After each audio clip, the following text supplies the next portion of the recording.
મુખ્યમંત્રી ભૂપેન્દ્ર પટેલની અધ્યક્ષતામાં યોજાઈ કેબિનેટની બેઠકમાં રાજ્યના વરસાદ પ્રભાવિત વિસ્તારો અને કૃષિ નુકસાની અંગે ચાલી રહેલા સર્વેની કરાઈ સમીક્ષા.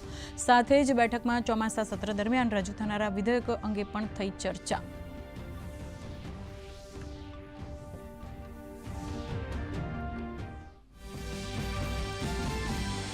પોરબંદર, દ્વારકા, છોટાઉદેપુર સહિત અનેક જિલ્લાઓમાં આજે હર ઘર ત્રિરંગા અભિયાન હેઠળ વિવિધ કાર્યક્રમોનું આયોજન. આ ત્રિરંગા યાત્રામાં શાળાના વિદ્યાર્થીઓ, અધિકારીઓ, કર્મચારીઓ, એનસીસીના કેડેટ્સ તેમજ મોટી સંખ્યામાં સ્થાનિક યુવાનો ઉત્સાહભેર જોડાયા.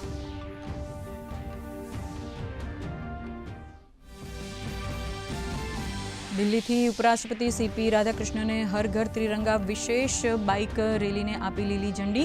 તો મંત્રી મનસુખ માંડવિયાએ પણ મેજર ધ્યાનચંદ સ્ટેડિયમથી હર ઘર ત્રિરંગા સાયકલ રેલીને આપી લીલી ઝંડી.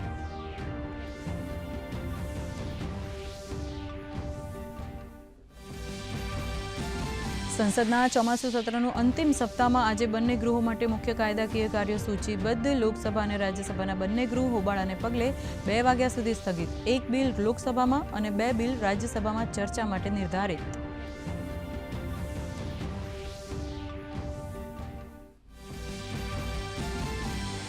કેન્દ્રીય ગૃહમંત્રી અમિત શાહે સંસદમાં ગતિરોધ અંગે આપી પ્રતિક્રિયા. કહ્યું કે જો વિપક્ષ ગૃહને કામ કરવા દે તો સરકાર દરેક મુદ્દા પર ચર્ચા કરવા માટે છે તૈયાર.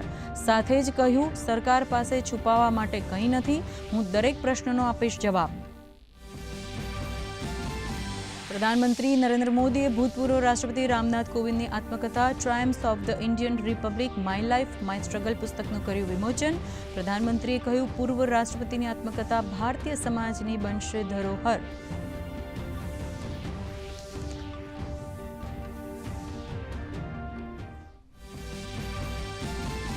રાજ્યમાં આજે 83 તાલુકામાં વરસાદ. સૌથી વધુ ડાંગના વઘઈમાં 1.22 ઇંચ વરસાદ. 4 સિસ્ટમ સક્રિય થતા આગામી 7 દિવસ રાજ્યમાં ભારે પવન સાથે વરસાદની આગાહી. તો રાજ્યમાં અત્યાર સુધી 71.48% સરેરાશ વરસાદ.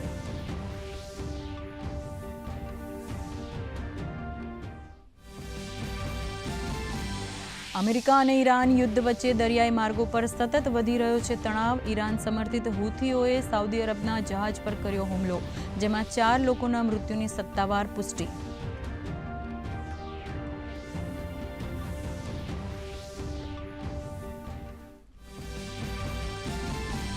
અને અમેરિકા ઈરાન વચ્ચે ફરી તંગદિલી વધતા ક્રૂડ ઓઇલના ભાવ ફરી ઉંચકાયા. ક્રૂડમાં 2% તેજીને પગલે ભારતીય શેર માર્કેટમાં ઘટાડાનો દોર. સેન્સેક્સ 300 પોઈન્ટ તો નિફ્ટી 120 પોઈન્ટ તૂટ્યા. બેંક નિફ્ટીમાં 200 અંકની તેજી. કન્ઝ્યુમર ગુડ્સ શેરોમાં તેજી. સોનું 700 તો ચાંદી 1500 રૂપિયા મોંઘી.